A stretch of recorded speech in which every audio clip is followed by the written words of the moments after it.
Okay. There was nothing there. Even our doctor really didn't recognize that there were problems, whereas nowadays you have early childhood intervention right away, but we didn't. So we didn't really know, it's our first child, we didn't know anything was wrong. Who knew? And I happened to see an article in the Richmond paper about a couple who had a child who was brain damaged, and they had gone to Philadelphia to see this special program that was offered at that time for brain damaged children. And we talked to this couple, and that's how we got started going to Philadelphia for a very intensive, how would you describe it? It's a very intensive hands-on program to work with the children. There were a few controversial parts of the program. It was very intensive, home-based. So you came back home and you needed volunteers, so we had volunteers in our home. But when I was told that my son had CP, and I said, what does that mean? Well, he may not walk until he starts to school.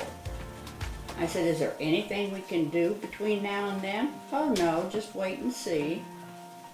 Well, it became evident to us as a family that we felt, anyway, that we should be doing something with Joey as he grew that would keep him stimulated. And someone told me that the Lybrooks had a son who had CP. So my first destination was to go visit Bill and Janet to see what CP looked like at age 4. And we learned about the program that Tony was on, got acquainted with a doctor and his wife in Middletown.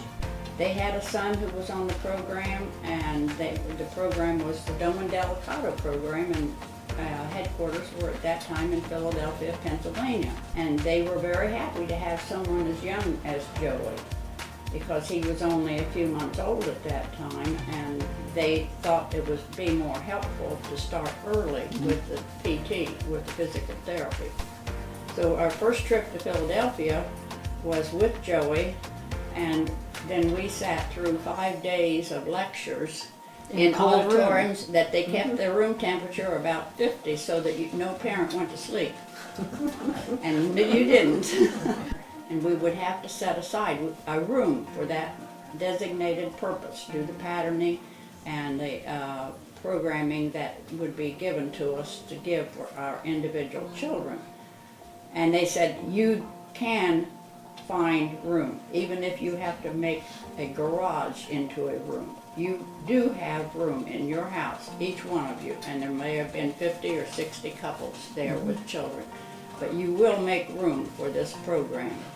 And we came home and we used our dining room, and we got volunteers to come in and set up a program 5 days a week for individuals, volunteers to come in and help.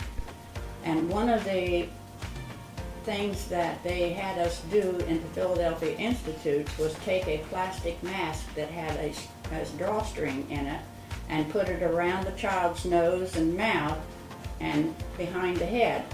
The child was to breathe into this mask for 60 seconds, 1 minute, and that had to be done 30 times a day. And just by the time Scott was born, that would have been in 68. And I think we realized with some of our other friends and the children they had that were born about the same time, we knew that something wasn't quite right with Scott. He wasn't sitting up like our friends' kids and all that. So we did not have to go to Philadelphia. My pediatrician was not much help because he just said to not get attached to Scott, and he knew of a nice home, and I can't remember, it was Georgia, Alabama, something like that. So we just quit going to him. There was a center set up in Cincinnati, and that's where we got the orientation, went and set up a home room with all the equipment and everything, and had volunteers come in. That made it a little easier for me because you had that outside contact all the time, and you had people coming in to talk to, and so I think that helped me a lot. You weren't just in the house thinking, what am I going to do? So, Yeah, we made about 3 trips, I think, to Philadelphia for reappraisals and so forth, changed the program as Joey matured. And each time we came home, the volunteers had come in while we were gone and cleaned the house. I never had that. I don't think I did Which either. was okay. I could use that now. About that time, we were each getting our fill of doing that programming in our own home, Stressful. hoping to be able to get a center started, and it seemed right only to do it in Eaton, county seat, where we could take the children there and not have to have the volunteers come in and do the program in our own home every day. I remember Judge Ziegel lived right across from my grandparents there at North Beach Street, and he was a member of the Presbyterian Church, and he said he thought that we could rent the basement of the church for that program 5 days a week. And that was how we got the first center started. And then after we'd been doing that, I don't know, what, 2 or 3 years, that we decided that we needed to have our own place. So we had raised money and bought the church, and we needed the funding of the county board at that time. And I contacted someone in the State Department who was going to come down and meet with the county board and tell them why they needed to support the training center, and that was because they didn't have anything to offer. They were supposed to be providing a service for these individuals, and they weren't. They were only providing a service for those who were school age and could walk and talk and feed themselves. Those with physical handicaps weren't eligible. At that time then, I tried to solicit the names of families in the county that needed help with their children, and there were quite a few. And Mrs. Emery came down and told the board in no uncertain terms that if they didn't have something better to offer, then she told them that they should support our program, and they did. And then for our training center too, instead of us going to Cincinnati or any place else for evaluations, there's usually a yearly evaluation. We had a lady, and I do not remember how we got with her, Miriam Bender. She would come to the training center building itself, and she would evaluate each child that was there. I remember going into town one time, my husband was driving, and we were going into Eaton and going by the children's home, and I can remember telling him that I just felt like I could not do anything but cry all the time because Joey was so handicapped and there wasn't really a whole lot of hope for him. And his answer to me, and I always thought it was a great answer, was, Joey wouldn't want you to feel that sad. And Joey wouldn't. No. Joey wouldn't want me to feel that sad about his condition. Joey was okay with who he was. The biggest problem was him not being able to speak. He could point to things, but I had, if it was outside the room he was in, I had no idea what he was trying to tell me. So it was a guesswork all the time. And I prayed that if I ever had another child like Joey, at least they could talk. And if you know Jessica, she's just like Joey with Your one prayers were exception. answered. She talks all the time. So I think at first, especially, it was discouraging, but then the program, the Philadelphia program, gave us a lot of hope. And that was one of the criticisms of it, was that it gave you false hope, because you envisioned at that point, or at least I did, that he was going to sit up and he was going to walk and he was going to talk and function somewhat normally.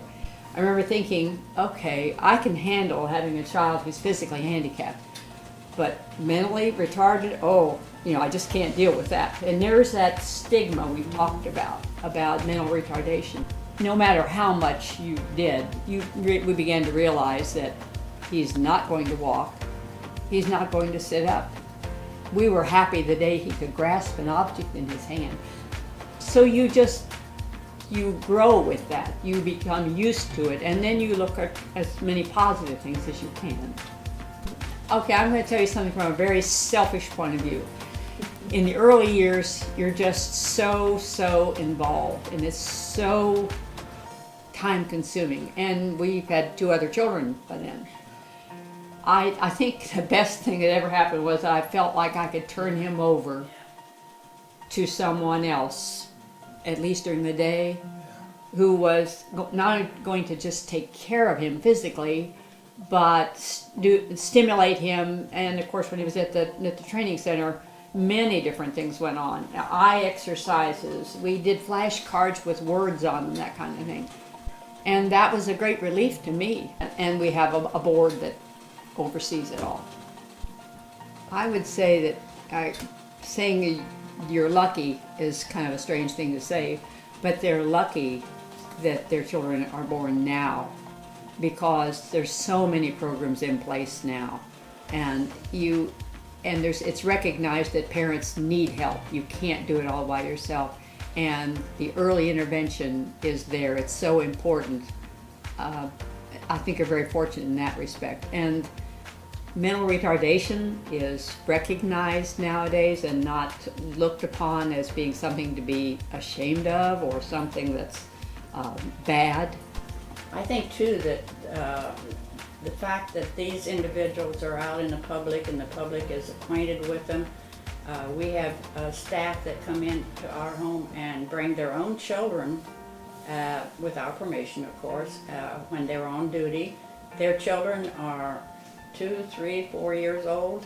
They just relate so well to the handicapped individuals and are not backward and reluctant to interact. They learn from day one that these are individuals as normal in most respects as you or I. They just have different attributes or different characteristics, and those children are going to grow up to be just as accepting as the mothers and fathers of individuals who are born that way. But I would just say take advantage of what your board and what your county has to offer, and don't be afraid to check things out and see what they can offer for your child. Just don't keep them at home. Just go ahead and try to find out what services, and they would maybe, if the board doesn't know, they could probably find out what they could do for your child. I'll have people that will come up and say hi to Scott and I don't know who they are, but they know him. So it's just amazing, all the people that respond to him. And some of them are people that maybe volunteered with him years ago too. And so I just think that's a really good experience. You He's become brought a known lot of as- people. You're known as Scott's mother. Scott's mom. And you're Joey and Jessica's mother, Yes. and I'm Tony's mother. Which I is have no other. good. Which is a good thing.